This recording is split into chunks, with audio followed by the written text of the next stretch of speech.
সবার একটা দুনিয়াতে বাঁচার একটা ইচ্ছা থাকে। গত ৩০ আগস্ট ৭১ টেলিভিশনের ফেসবুক এবং ইউটিউব চ্যানেলে প্রচারিত প্রতিবেদনে ঠিক এভাবেই কান্নায় ভেঙে পড়েছিলেন আলেম এনামুল হাসান ফারুকী।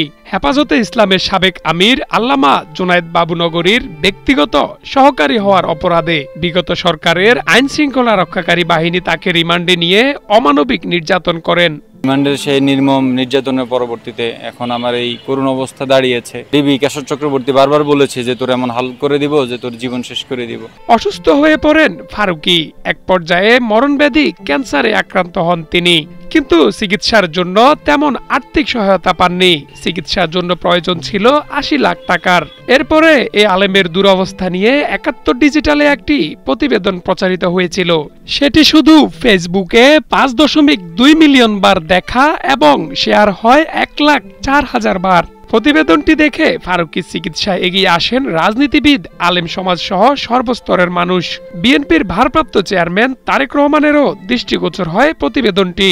তার নির্দেশে আমরা বিএনপি পরিবার তাকে আর্থিক সহায়তা করেন। সংবাদটা আমাদের অ্যাক্টিং চেয়ারম্যান কই পাইলেন আমরা এরকম করে শুনতে যখন যাই, তখন উনি বলেন ৭১ টেলিভিশনে একটা প্রতিবেদন ছাপা হয়েছে, তুমি খেয়াল করো। আমাকে লিঙ্কটাও দিয়েছে। জনাব রুহুল কবির রিজভী সাহেব আমাদের সাথে ছিলেন, আমাদের নেতৃত্ব দিয়েছেন সেদিন, এবং রুহুল কবির রিজভী সাহেবও তার এগুলো শুনে আঁতকে উঠেছিল। হেফাজতে ইসলামের পক্ষ থেকে একটি ফান্ড গঠন করা হয় চিকিৎসার খরচ জোগাড়ের।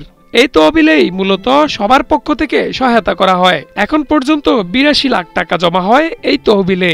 এই প্রতিবেদনের পর থেকেই আমরা আলহামদুলিল্লাহ এদেশের সমস্ত ওলামায়ে কেরাম, বিশেষ হেফাজতে ইসলাম বাংলাদেশ সহ অন্যান্য সমমনা দলগুলো এবং সংগঠন এবং আলেম ওলামা, কওমি মাদ্রাসার তলাবা এবং আমরা পরিবার সহ সকলেই ওনার পাশে এসে দাঁড়িয়েছেন। তো যখন ১ কোটি টাকার একটা বিগ বাজেট আসলো, তখন আমরা একটু হতাশায় ভুগতেছিলাম। আলহামদুলিল্লাহ এই সময়টা আমাদের হতাশার জায়গাটা কাটিয়ে ওঠার জন্য আল্লাহ পাকের পক্ষ থেকে এটা আমি বলবো হয়েছে যে ৭১ টেলিভিশন একটা রিপোর্ট করলো। এই ভিডিওটা মানুষের কাছে এত বেশি ভাইরাল হলো এবং মানুষের কাছে পৌঁছে গেল যে আমাদের হতাশার জায়গাটা আসলে আমরা কাটিয়ে উঠতে পেরেছি। চাইনায় উন্নত চিকিৎসার ব্যবস্থা আছে, সেটা সংবাদ পাওয়ার পর আমরা আমাদের মতো করে চিন্তা করছিলাম, কিন্তু ৭১ টেলিভিশনে তাকে নিয়ে যে রিপোর্টটি করেছেন, এই রিপোর্টের মাধ্যমে দেশবাসী, ওলামায়ে কেরাম অবগত হয়েছেন এবং তার চিকিৎসার জন্য নানা দিক থেকে সহযোগিতার আমরা আশ্বাস পেয়েছি।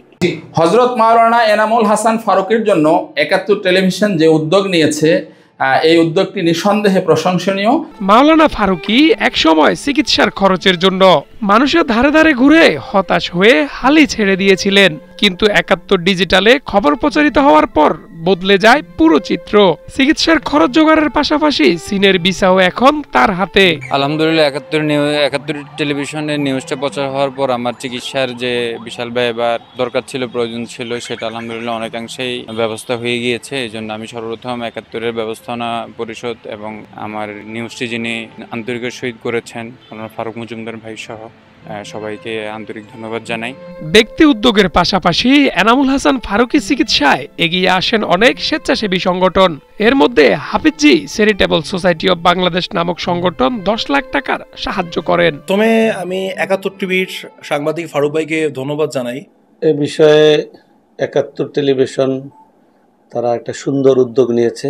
৭১ টেলিভিশনের মতো একটি গণমাধ্যম যদি এগিয়ে না আসতো, হয়তোবা এই বিপুল পরিমাণ অর্থ একত্রিত হওয়া বা মানুষ এগিয়ে আসা হয়তো এইভাবে স্বতঃস্ফূর্তভাবে হতো না। গুয়াংজু মডার্ন হাসপাতালে চিকিৎসা নিতে বুধবার রাতে চীনের উদ্দেশ্যে রওনা দেবেন মাওলানা এনামুল হাসান ফারুকী। ফারুক মজুমদার, ৭১, ঢাকা।